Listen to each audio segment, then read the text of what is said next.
Hi, welcome back. We're discussing the factors that culminated into the fuel crisis. This is the second part, so if you haven't watched the first one, make sure you go back and watch it so that you can be able to follow. My name is Susan Wanjiku. I'm the founder of wanjikuseyeke, and here I discuss the relationship between economic development and governance so that you can understand, engage, and influence the matters that affect you and I. Welcome to wanjikuseyeke.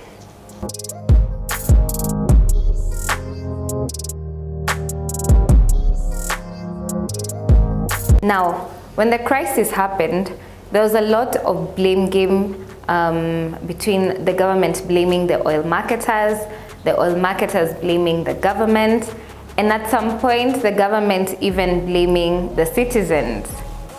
In the first part, I explained the crisis within the context of the issues of the components that make the price of fuel, the Ukraine-Russia war, and mismanagement of the funds by the government. Now, so that you can see how one thing led to another, I'll take you back to the basics of business. Now, for a business that buys and resells something, for you to make money, just for those who have never run a business, you buy whatever it is that you want to resell, then you add all the costs that enable the product to reach the consumer, and the money that you also need to operate. So we're talking of things like fuel itself, rent, electricity, transport, salaries, and many other costs. Then you sell the product at a price that will make your costs make sense for you to make a profit. And if you're selling something at a cheaper price than what you bought it for, you won't make a profit and you won't be able to cover your business costs. And that's the quickest way to shut down your business if you're not able to cover your costs. Now, again, if prices are rising in the economy, you adjust your prices based on those costs plus the profit you want to make. But in the fuel business in Kenya, the oil marketers don't have the luxury to set the prices. Remember, I said EPRA sets the prices to reflect the buying price of fuel or to set their profits. So as per the Kenyan law, if you're an oil marketing company or an independent dealer, setting your own price could get you a fine of 10 million Kenya shillings or 5 years in jail. So EPRA sets the prices, again, depending on the region that you're in the country. Remember, I said that the Russia-Ukraine war hasn't caused a shortage, but what it has done is it has significantly increased the buying price of fuel. And that's where the compensation from the government to the oil marketers comes in, compensating for distorting how markets function and how business decisions are made. In my previous video, I told you that this issue of late compensation began last year in November, and what you saw in April was basically just a boycott. Because again, if they're not paid on time, that affects their cash flows, how money is coming in and going out. And in fact, it actually makes it impossible to restock or to pay for the business costs that it can run. And also, I hear that they're expected to remit all the taxes upfront. So you can imagine you have all those obligations before you actually even sell the fuel. So the government said that it was arrears for just a month, and the oil marketing company said that these arrears were actually for 3 months. Then the government said that the arrears was about 13 billion Kenya shillings, and the oil marketing companies said that the government owes them over 20 billion Kenya shillings. Guys, this isn't pocket change. It's a lot of money. Even just a few hundreds of thousands is enough to bring a business down. And this is the vagueness of the fund that I talked about in my previous video. So for such kind of money, how can you be so unclear about what is owed? There's the issue of the subsidies and the fact that, yes, you've been paying subsidies a couple of days down the road and not upfront. And this could also be affecting the cash flow of the oil marketing companies. So how exactly have you been paying the subsidies in the last 1 year? How much do you owe the oil marketing companies as we speak today? So we owe them today 13 billion. thereabouts. I'm not sure of the exact number, but it's in the range of 13 to 15 billion. Okay. Yeah. So 13 to 15 billion, that's a lot of money for an industry. In some industries, that would collapse an industry. Not really, because if you imagine that the price of fuel is 134 shillings per litre, and the subsidy is around 12, 15 shillings. Yep. So it's 10%. Okay. So the actual monthly turnover of imported fuel in Kenya is in the range of 10 times that, 130 billion. But this 12 shillings is the margin that the oil marketing company will make. Exactly. This is their profit. Exactly. So, and that they are still paying taxes up front. Exactly. They still have to do all those things. Yeah. So basically what we're saying is that government is holding back onto the profit that I should have made until some point down the road. And that's why I told you that it's unfortunate, and I feel their pain. But I think the government's first priority is to the Kenyans, is to us who are, distribution costs and all the rest of the thing. And this is the other thing that I said, that you have to have proper banking facilities. And like I told you, it's about cash management. Yeah. Yes, it's your entire margin, but the smaller players, it's unfortunate for them, but because they don't have those banking relationships. Now let's go back to this subsidies and taxes argument, and we want to see, is subsidizing necessary? Now this question about whether subsidizing is necessary, I want you to think about this. The idea of subsidizing is to make a product cheaper than it would be if left to the forces of demand and supply, which I explained in the previous video. But we've seen that fuel is expensive, not because the landing cost of fuel is expensive, but because taxes make almost half the price of fuel. So think of it this way. If I'm selling you something and I tell you to pay more now, so that one day in the future, if the product becomes more expensive, I can charge you less then. You'd probably think I'm a con man if I'm not an insurance person. So if that whole statement I've said hasn't made sense, that's because it doesn't make sense. Because if they really do want to make the fuel cheaper, isn't the first step to reduce the taxes on fuel, right? But again, this is where it gets complicated. Remember that some of these taxes, like VAT on fuel, value added tax, was introduced as a recommendation by the International Monetary Fund, the IMF.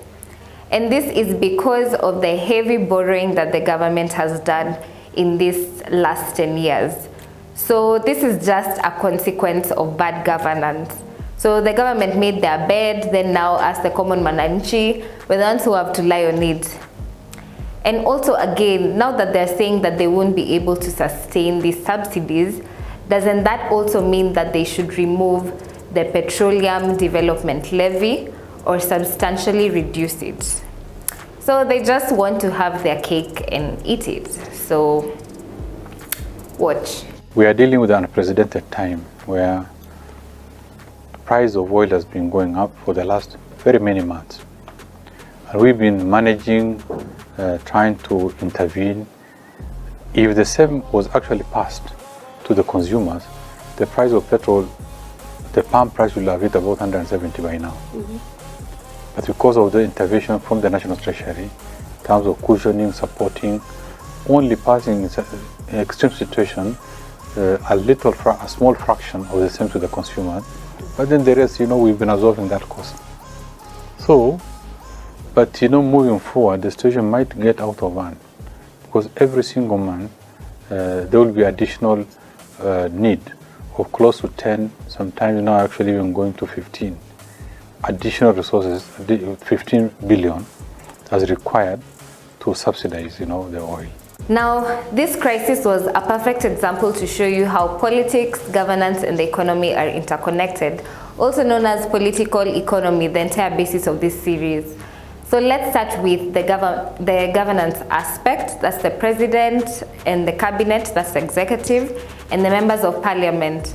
So for starters, the executive, that's Uhuru and his cabinet, proposed policy decisions like borrowing a lot of money to fund the infrastructure that you see around, whose costs were heavily inflated. Then we have the members of parliament who approved this through the annual budgets that are presented to them. So where does the politics come in? Remember, each member of parliament falls under a political party, for example, either Jubilee or ODM, or can be an independent candidate.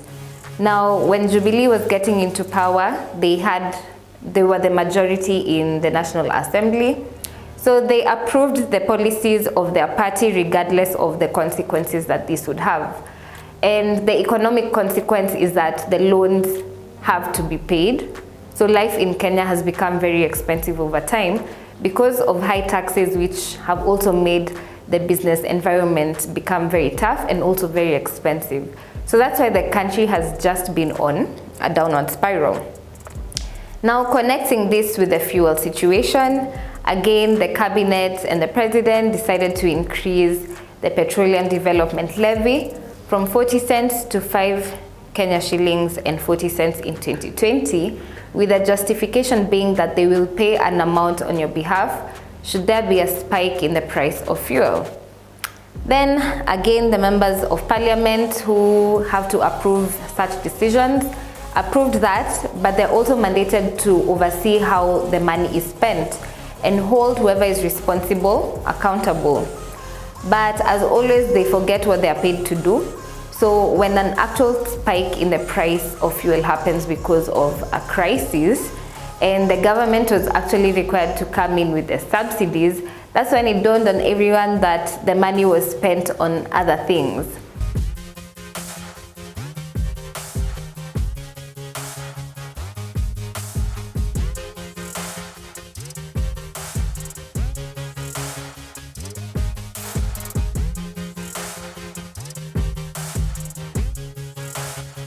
Like the father of the house taking away the money for buying food for the children to lead to their uncle money for going to buy a shaba somewhere. We would ought to know specifically how much money was sent to energy and how much money was sent to infrastructure, so that we can make a recommendation on our report whose state department to refer that money to you so that we can stabilize the prices. So if in 1 liter of petrol you have 5 shillings and 40 cents for PDL and you have 18 shillings for road maintenance, why would you use all the ones for road maintenance and come back to the one for stabilization just because the law says common facilities and still use it? Emerged that out of the fund supposed to caution Kenyans on the high fuel prices, 1.6 billion shillings was wired to the Ministry of Petroleum, 2.2 billion shillings sent to the Ministry of Energy, while infrastructure received the lion's share of 18 billion shillings. When the Petroleum Ministry requested for a 5 billion shillings to caution the fuel prices for the month of September, the reserve was depleted.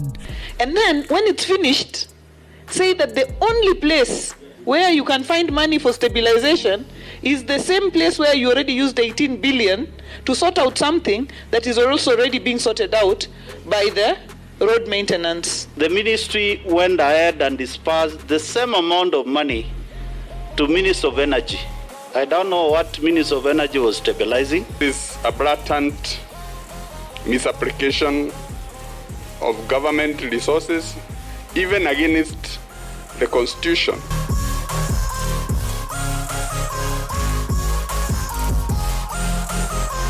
The next thing would be, why not reduce the taxes? It's simple, right? Quick math. Remember, we have debts that need to be paid. So because of one bad decision after another, we're in between a rock and a hard place. And it gets even more complicated. Now, it's important to note that how this fuel issue is addressed will have political implications, because the state of the economy has an influence on political popularity, how like for example, a political party is popular, and vice versa. So what do I mean by this? For example, when Jubilee was taking over in 2013, there's a lot of excitement because these were young guys who were expected to steer the country into greater heights. But in the 10 years, it's just been premium tiers because of corruption, unemployment, a high cost of living, and standards of living that have become worse over time. So Jubilee has very bad ratings currently. So when you want to answer economic questions, you can't ignore the context of the politics of that country. So let me give you 3 scenarios to show you the political implications for this. So let me give you the first scenario. They decide to retain the subsidies, and then the media gives us, the citizens, the perception that the government is doing us such a huge favor by subsidizing the fuel. But the reality is that they can't sustain it because they've said it. So why would they retain the subsidies if they can't sustain it? 2022 is an election year, and keeping the prices low has political implications, like it improves the rating of the Jubilee party, that's the ruling party, and also so that it doesn't affect the rating of the person that they choose to endorse or are affiliated to, which it's pretty obvious right now, it's Azimio, and also to manage public outreach. And guys, let me tell you, such things have the potential to bring down a government and a country if things spiral out of control because of protests. So this can be a strategy in the short term to keep the subsidies until after elections, then it can become someone else's problem. Then the second scenario is if they stop the subsidies because they can't sustain them, the price of fuel will go up. Then it will also cause the price of basic commodities to go up, and it will just be more expensive to do business. You never know how people will react. So it becomes an own goal. Then the consequences of this, like I said, cost of living skyrockets, more poverty, more hunger, standard of living drops. So own goal. Then the third scenario is if they drop the taxes so that the price of fuel can reduce, then they lose the revenue that they need because the government is broke, plus they won't be able to fund their bad manners. So that's a double own goal. So anyway, in a nutshell, what was this crisis all about? I'll conclude this with a segment I call character development. Now, in Kenya, character development is anything that will break your heart just a little bit. Okay, not a little bit, a lot, but will also make you develop character traits like resilience, perseverance, hard work, and high tolerance for BS. And it happens to us every day, especially from a ridiculously high cost of living, inflation. Doing business is so tough. Corruption, lies, deception, and empty recycled promises from our politicians. Now, the Kenyan government has a reputation of late in these 10 years for developing the character of Kenyans who do business with it, also called tenderpreneurs, or people who are in the business of tenders. Now, doing genuine legit business with the government nowadays is the easiest and quickest way to go bankrupt, because imagine this, you took a loan and even used your own money to supply to the government, only for them to delay your payment, and sometimes it's for years. By then, because banks and capitalism, your bank might decide to auction your stuff to recover their money regardless of whether you've been paid, or your loan accumulates ridiculous interest such that by the time you decide to start paying it off, if you decide to, it's literally a sinking ship. And this isn't a hypothetical situation, it's a reality faced by thousands of entrepreneurs, and it's just sad. And it occurs mostly because someone somewhere, either in a parastatal or in the county or national government, decided to pocket the money that was meant to pay you, or they won't release your money until you give them a cut. So doing business with the government used to be the safest investment, and it actually should be the safest investment, but in the last 10 years, not anymore. I also want to bring it to your attention that as of 3 weeks ago, the government had pending bills adding up to 155 billion Kenya shillings. And out of that, only 45 billion worth of accrued bills have been considered eligible for payment. And certified by the Attorney General. And the remaining 110 billion in bills are considered ineligible due to documentation issues and whatnot. And I also don't want to say that all those are genuine, but you can imagine what a nightmare it is for genuine suppliers to be told that they can't be paid because their documents mysteriously disappeared. So the payment can't be authorized or verified. Now this time, the government owed the wrong group of people money because the oil marketers have the power to develop the character of the government, regardless of whether the OMCs have political connections or not. And you see, the difference between the oil marketing companies and other regular suppliers to the government is that the oil marketing companies are few, so it's easier for them to coordinate and say that, you know what, we won't restock oil for as long as we've not been paid. Or they will not sell what they have for as long as they've not been paid. But the other suppliers are in the thousands, so each probably has to negotiate individually and hope that luck, God, and connections will be on their side on that particular day.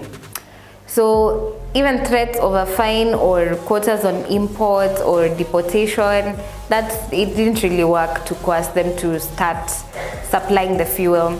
So in short, OMCs walisema mfanye vile mnataka because they have the power to bring the entire economy to a standstill, which they did. And not to say that the oil marketers deliberately withheld the fuel, they just face the consequences of not having enough cash.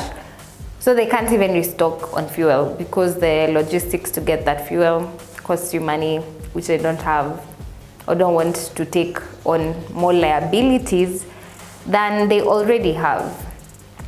And you can see how this government is condescending, arrogant, and has no regard for how business is done or the dynamic revolving around business. And just see how casually the Permanent Secretary of Petroleum and Mining says this. So what happens is this.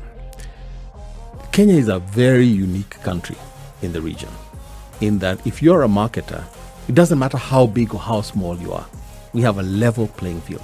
Whether you're buying 1 million liters or 50 million liters, we say everyone must pay the same price. So everyone pays the same price, and you do not open a letter of credit and you do not pay until your ship arrives. Yeah. Okay. I mean, that is a huge bonus for smaller companies, because if you're a small company, then you have to open a letter of credit. And in Kenya, you know, letters of credit are cash covered, or you must have security. Yeah.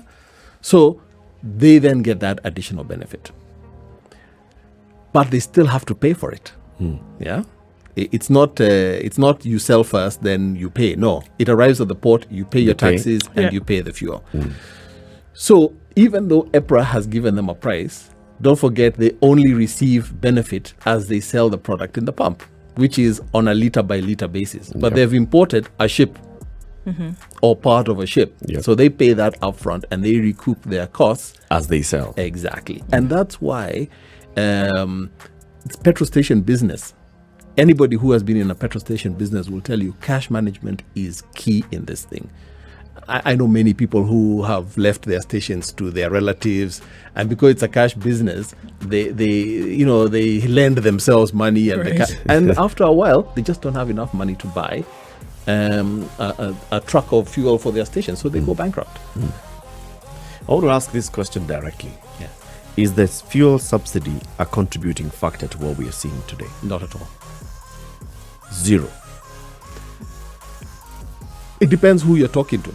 If you're talking to the like I told you, the smaller players, of course they have cash flow issues, and they would like us to defray some of those cash flow issues through the subsidy.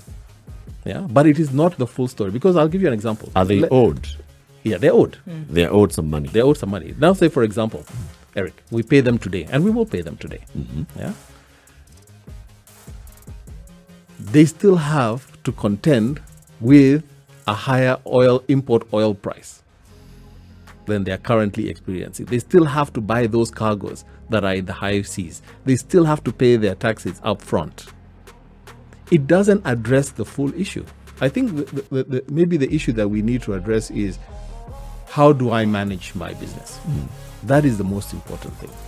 So imagine someone owing you money, then when you ask for it, the person lectures you about how you should manage your finances better. The audacity. Anyway, I'll also who's going to give you money if they know you're not likely to pay it back? So just last week, the government managed to negotiate their way out of another fuel crisis, and it's likely to recur. So don't be surprised if the fuel crisis happens again. Finally, in the words of Mr. Demi, tough time never lasts. Only tough people last. But in Kenya, for this and many other reasons, tough times are really lasting. Anyway, if you're an entrepreneur who has experienced character development from the government, please, this is a safe space. Share with us in the comments. Also, if you know someone who has experienced this, we want to hear about it in the comments. In my next video, I'll explain what a good business environment looks like. So make sure you click on the notification bell so that you can get an alert when I upload the video. Thank you so much for watching. Make sure you like, share the channel, and subscribe so that we can be a community of politically enlightened people. I'll see you in the next one, and as always, cheers.